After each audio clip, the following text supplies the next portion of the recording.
Assalamualaikum warahmatullahi wabarakatuh. Apa kabar anak-anak hebat? Semoga kalian tetap sehat walafiat. Bimbingan dan konseling. Apa yang kalian ketahui tentang bimbingan dan konseling?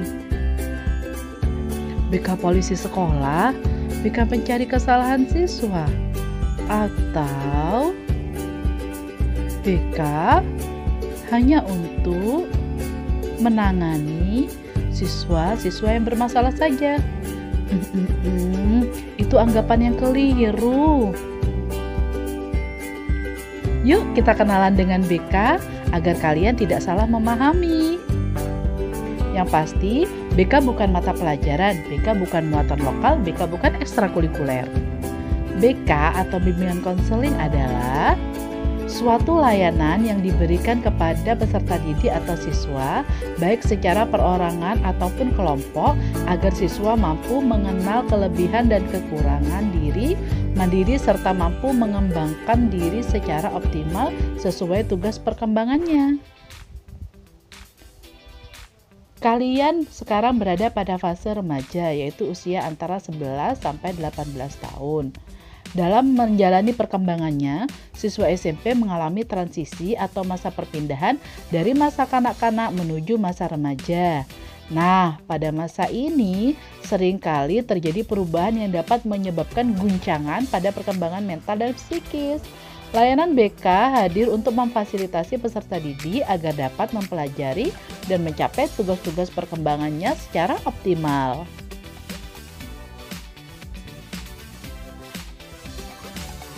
Setiap individu itu unik dan memiliki variasi kebutuhan yang berbeda selama masa perkembangannya. Layanan BK diharapkan mampu mengakomodir kebutuhan dan akibat dari perbedaan individual yang terjadi. Dalam masa transisi di usia remaja, kalian akan mengalami beberapa perkembangan, yaitu perkembangan secara biologis, perkembangan kognitif, dan perkembangan secara sosial. Jika sebuah masalah dapat mengganggu proses belajarmu, maka pastinya kamu tidak akan maksimal dalam meraih prestasi. Oleh karena itu, selain guru mapel dan wali kelas, guru BK juga siap membantu memecahkan masalah yang mengganggu proses perkembanganmu. Guru BK atau konselor akan memberikan layanan bimbingan dan konseling yang dapat membantu Ananda memecahkan masalah menuju perkembangan diri secara optimal. Tujuan bimbingan konseling agar siswa 1. Memahami diri dan lingkungannya, 2. Mengembangkan potensi diri, 3. Memandirikan siswa dalam mengambil keputusan, 4. Memecahkan masalah yang dihadapi. Adapun tugas perkembangan yang harus dicapai oleh siswa SMP antara lain landasan hidup religius, landasan perilaku etis, kematangan emosi, kematangan intelektual, kesadaran tanggung jawab sosial, kesadaran gender, pengembangan diri, perilaku kewirausahaan atau kemandirian perilaku ekonomi. Fungsi layanan bimbingan dan konseling: 1. Fungsi pemahaman, 2. Fungsi pencegahan atau tindakan preventif, 3. Pengentasan, 4. Pemeliharaan dan pengembangan, 5. Fungsi advokasi. Bidang pelayanan bimbingan dan konseling. Yang pertama, bidang pribadi, yaitu bidang pelayanan yang membantu peserta didik dalam memahami, menilai, dan mengembangkan potensi dan kecakapan, bakat dan minat, serta kondisi sesuai dengan karakteristik kepribadian dan kebutuhan dirinya secara realistis. 2. Bidang sosial, yaitu bidang pelayanan yang membantu peserta didik dalam memahami, menilai, dan mengembangkan kemampuan hubungan sosial yang sehat dan efektif dengan teman sebaya, anggota keluarga, dan warga lingkungan sosial yang lebih luas. Bidang belajar, yaitu bidang pelayanan yang membantu peserta didik dalam memahami, menilai, dan mengembangkan kemampuan belajar dalam rangka mengikuti pendidikan sekolah dan belajar secara mandiri. Bidang karir, yaitu bidang pelayanan yang membantu peserta didik dalam memahami, menilai informasi, serta memilih dan mengambil keputusan mengenai rencana sekolah lanjutan atas ataupun pilihan karir di masa mendatang. Macam-macam layanan bimbingan konseling. 1. Layanan orientasi, membantu peserta didik memahami lingkungan baru terutama lingkungan sekolah. 2. Layanan informasi atau klasikal, membantu peserta didik menerima dan memahami berbagai informasi diri, sosial, belajar, karir, dan pendidikan lanjutan.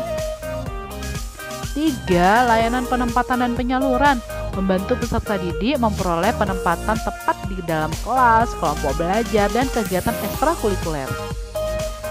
4. Layanan penguasaan belajar, mengembangkan sikap dan kebiasaan belajar yang produktif, serta penguasaan kompetensi yang cocok sesuai dengan kemampuan yang dimiliki.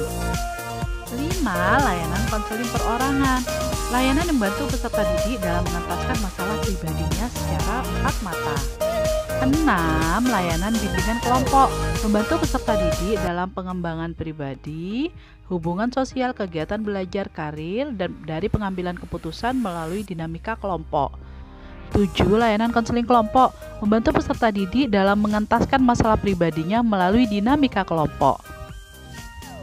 8. Layanan konsultasi, membantu peserta didik dan atau pihak lain dalam memperoleh wawasan, pemahaman, dan cara-cara yang perlu dilaksanakan dalam menangani kondisi atau masalah peserta didik. 9. Layanan mediasi, membantu peserta didik menyelesaikan permasalahan dan memperbaiki hubungan antar sesama mereka. Asas-asas dalam bimbingan konseling. Yang pertama, asas kesukarelaan. Diharapkan bahwa mereka yang mengalami masalah akan dengan sukarela datang untuk menceritakan masalahnya kepada pembimbing untuk meminta bimbingan. Asas kerahasiaan. Guru pembimbing berkewajiban penuh memelihara dan menjaga semua data dan keterangan itu sehingga kerahasiaannya benar-benar terjamin. Asas keterbukaan. Keterbukaan ini bukan hanya sekedar berarti bersedia menerima saran-saran dari luar, tapi dalam hal ini lebih penting dari masing-masing yang bersangkutan bersedia membuka diri untuk kepentingan pemecahan masalah yang sedang dialami. Asas kekinian, masalah yang akan diselesaikan bersama adalah masalah yang saat ini sedang terjadi dan bukan masalah pada masa lampau atau masa yang akan datang. Asas kemandirian, usaha dalam memunculkan sikap mandiri siswa untuk mengambil keputusan penyelesaian masalah secara mandiri dengan bimbingan guru BK. Asas keterpaduan, memadukan berbagai aspek individu yang dibimbing agar mencapai keselarahan. Dan juga ada beberapa asas-asas yang lainnya.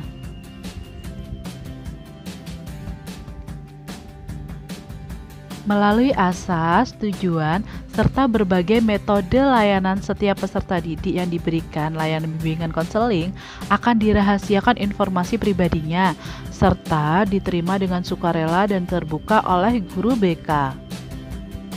Jadi, untuk Ananda semua, jangan sungkan-sungkan ya untuk datang dan bercerita atau berkonsultasi tentang masalah pribadi kepada guru BK, karena guru BK akan berupaya membantu mengentaskan masalah Ananda, mulai dari masalah yang ringan, sedang, ataupun yang sulit. Kalaupun nantinya dari kalian ada yang dipanggil ke ruang BK, bukan berarti kalian akan dihukum loh.